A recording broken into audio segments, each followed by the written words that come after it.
Hi, my name is Mona Fatia. I'm one of the counselors at Mohawk College, and I'm here with you today to talk a little bit about time management.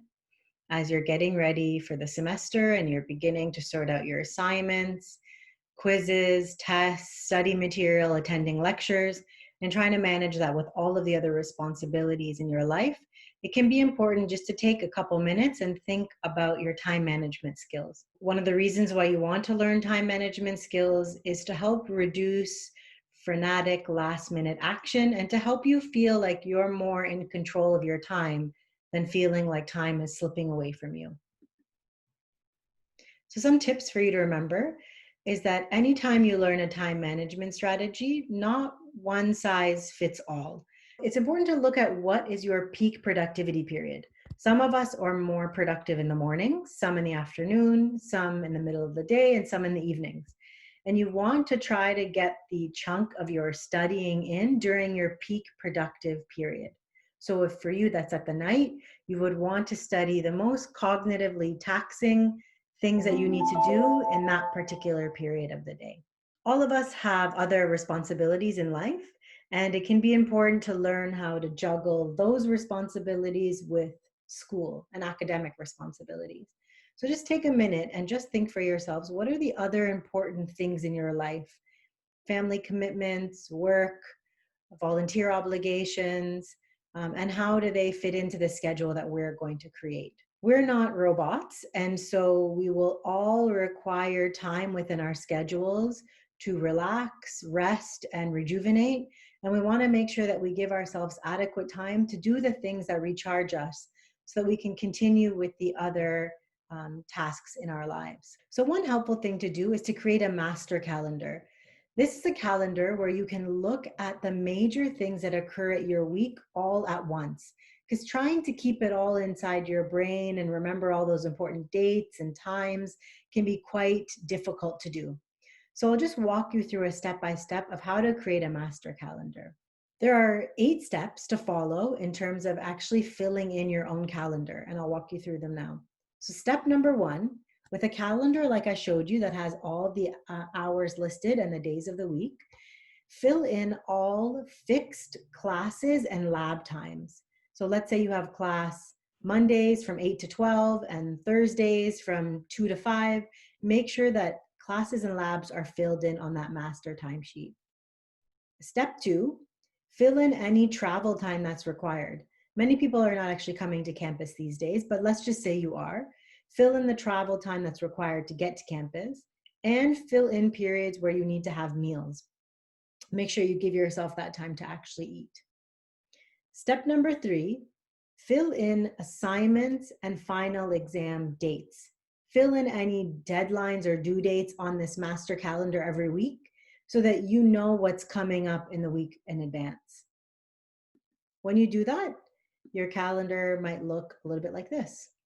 You got your class times, you have your meal times, you have your travel time. Step number 4 and 5 to filling in your master calendar. Fill in your time for studying. Include time for reviewing content and intensive periods of study. Step number 5, fill in times for tasks that you have to do, errands or chores, time to do laundry, time to get groceries, because all of those things are also important. When you do that, step 6 is to fill in other work commitments. Some students work, and it's important to make sure that that's allocated in your weekly master calendar. Or you have other commitments related to family members, volunteer. Step number 7, fill in any physical activity. If you've made a commitment to exercising a certain number of times a week, make sure that's in there. And it does seem to be important to have periods of time where you just get up and walk, where you engage in physical activity to help even reduce stress. Step number 8, fill out time to hang out with family and friends. Right now, we're more in a virtual kind of world, and so you might have to do that over the phone, over FaceTime, through Zoom, and there's so many apps that are out there right now to help you connect with family and friends. When you put all of that into your master calendar, you'll actually see that that's filling up. can see that your day is looking a little bit more busy, but it seems to be important to actually put all of it in a calendar so that you're not struggling to keep track of it in your mind.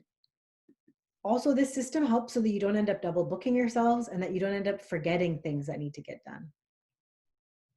I normally would do my own calendar on paper and pen, but not everyone likes to do that. And so I just wanted to share with you um, another thing that you could use. So Google Keep is a very interesting thing to use. You can keep track of to-do lists, just notes or thoughts that come into your mind. You can pin them and come back to them later. So we'll just show you an example of what Google Keep looks like.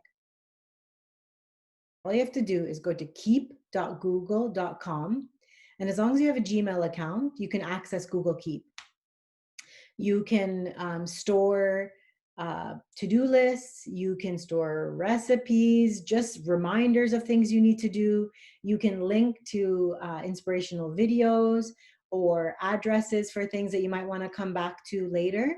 And all of that is kept on Google Keep. It kind of looks like a sheet full of sticky notes.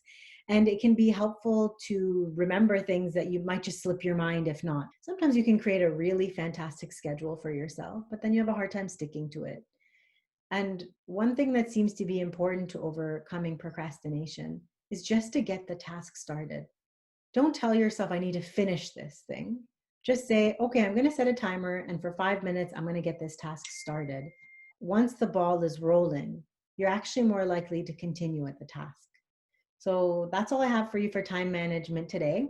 Hope you find some of that helpful, and I'm sure I will be back with other videos.